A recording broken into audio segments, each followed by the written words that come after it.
Why hello again everybody, it is Monday and we start the whole cycle again, back to Monday Night Raw, hopefully one that I can stay awake during this time because we did not succeed with that particular one last week, but here we are trying again. Once more unto the breach, hopefully with no serious ramifications and able to have a good night's sleep the next day. What can I say? I am your host Tom Colohue.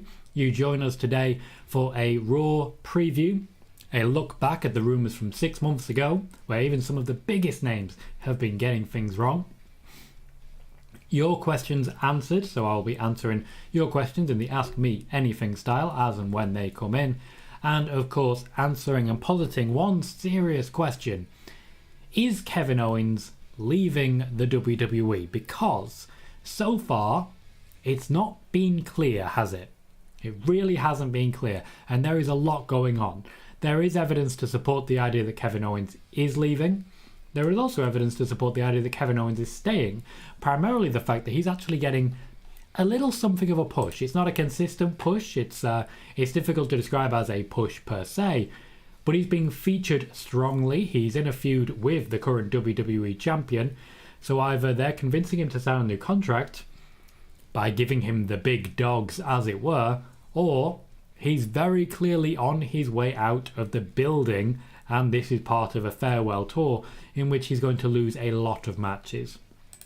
Just lose a lot of matches, like a surprising amount of every damn match. Kevin Owens just turning into a gigantic loser on his way out the door.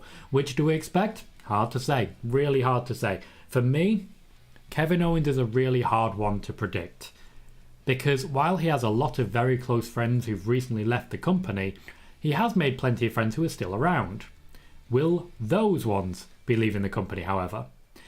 A lot of this does come down to, will Sami Zayn be staying? Those two are incredibly close and have wrestled many times in the past, even though Kevin Owens' most long-term well-known feud was of course with El Generico instead. He lost Adam Cole, someone extremely close to Kevin Owens, quite recently as well. If Daniel Bryan is someone that Kevin Owens wants to wrestle, can't do it in WWE. Kenny Omega, can't do it in WWE. It may be as tempting to Kevin Owens as anything else that he could potentially leave the company and wrestle basically anyone at any time. Fight, Owens, fight, after all. Welcome, noob. Glad to see you join us, mate. For anyone who is just joining, this is an Ask Me Anything stream. I am Tom Colohue. You are welcome to ask whatever questions you would like, and I will endeavour to answer them as best I can. We will be going through a rumour look back, a WWE Raw preview, and of course trying to answer the question, is Kevin Owens leaving the WWE? So any questions you have are very welcome. I am going to be talking as well, both today during the YouTube stream and on Spoiler Warning, about a potential shift in the way I'm producing content. Basically, I need to have a conversation with all of you as to whether or not the Twitch YouTube model that I'm using is the most effective way to do this. There's many reasons I want to have that conversation, which we will come to shortly.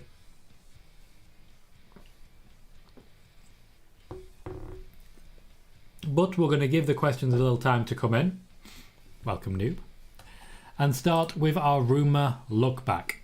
So the rumour look back is a cage side seats piece that comes out every Sunday, covering the biggest rumours from 6 months ago that they were happy to report on their website. We find out what's true and what isn't. So we start on May 7th, 2021.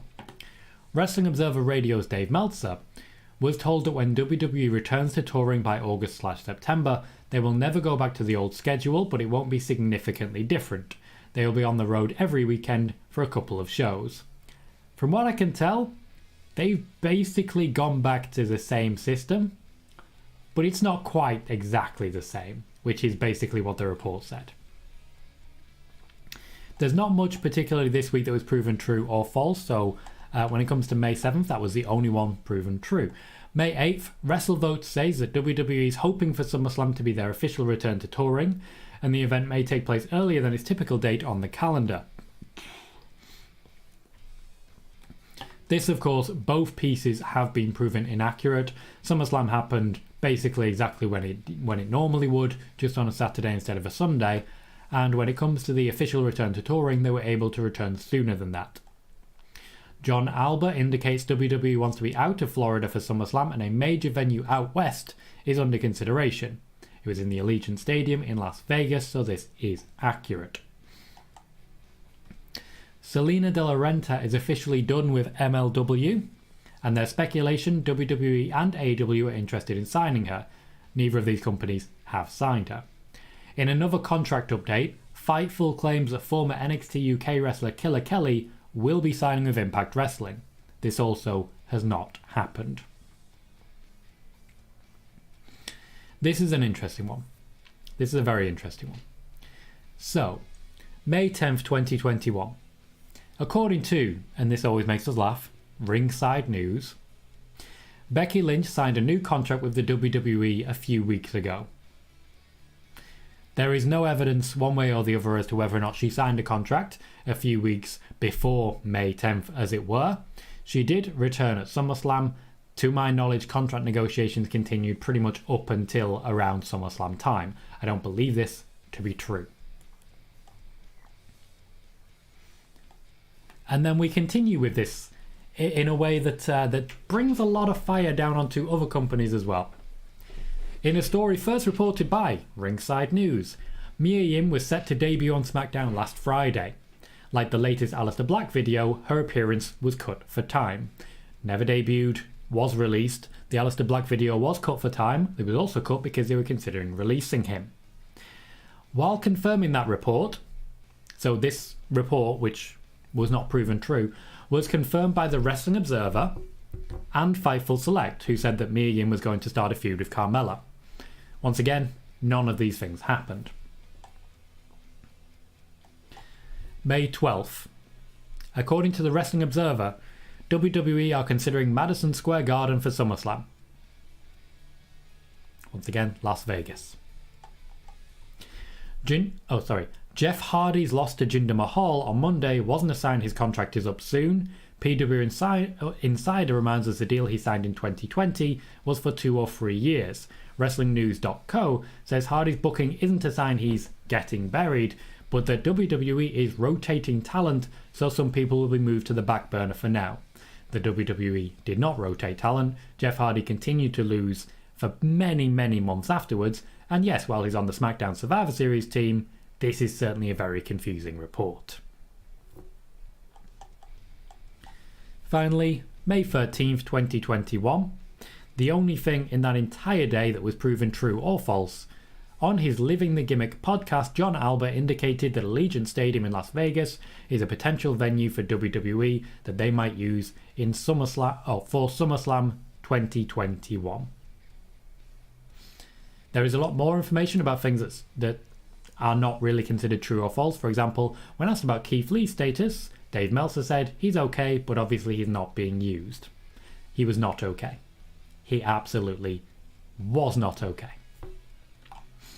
So that is our rumour look back. It's always good to look back a little bit and see what was going on that 6 months ago time, and just see how that affects where we are now, because there have been a lot of releases since, a lot of new information since, that makes a lot of what is shown there look completely false.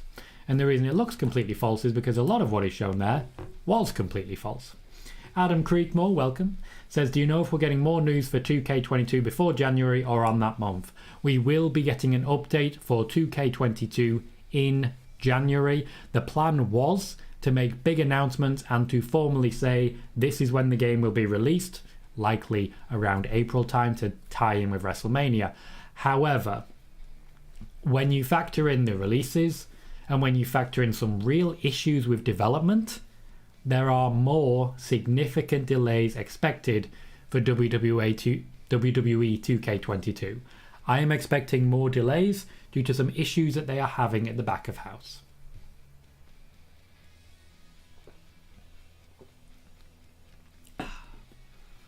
If you have not yet done so, I would very much appreciate it if you were able to give me a thumbs up and click like on the video. Also, if you have not yet done so, please consider hitting subscribe. We will continue to be doing live shows like this that hopefully quite a lot of you will be enjoying for many, many years to come.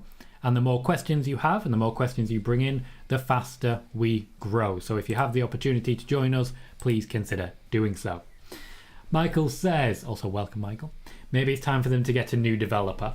I heartily agree that it is plenty time for a new developer for 2K22. I know obviously 2K is the brand, as it were, and 2K has been very reliable for certain games, Borderlands for example, but WWE 2K games have been failing severely for about a decade. And yes, I know what I'm saying. About a decade. Noob says someone on Twitter posted a video of Shotzi Blackheart in a concert surfing with the crowd. WWE at this point are largely okay with that. As far as the WWE are concerned, we're basically back to normal at this point. As long as people are vaccinated, they're not particularly concerned about people going out into the world, as it were. Also, as we know, several people who are not vaccinated are still safe and secure in their contracts with the WWE. There was one of them, by the way, who's been missing for a few weeks of Raw. Won't say anything more on that one. Rob says, coincidentally, I've heard El Generico's contract running that orphanage in Mexico might be running out soon as well. Ooh. To be fair, they locked him into a pretty tight contract and he's not been able to leave since. It's become a problem. When you're not allowed to leave, it doesn't really feel good being at an orphanage anymore, does it? It's a bit creepy and weird. But he saved a lot of lives. Also murdered some people, but he saved a lot of lives. That's the important thing. Saved a lot of lives. Moving on to tonight. Oh, actually, sorry, I do have another question. Freaks of Wrestling Podcast, welcome, says, any updates on the contract status of Johnny Gargano and Kyle O'Reilly? Neither of them have thus far signed new contracts. The WWE are not particularly concerned and are taking their time with contract negotiations. General consensus amongst the WWE is that Johnny Gargano is likely to stay and essentially take the money because of his current circumstances, whereas the WWE do not believe that Kyle O'Reilly is going to be convinced. They will continue to try, but they don't necessarily believe that he will be convinced. Noob says, I'm a huge fan of Borderlands. Same. However, I'm avoiding WWE and NBA 2K games because reasons. Sports simulators, not a strength that they have. Michael says, ready for Becky to roast Charlotte tonight, not gonna lie. Oh, it coming. Charlotte made her statements.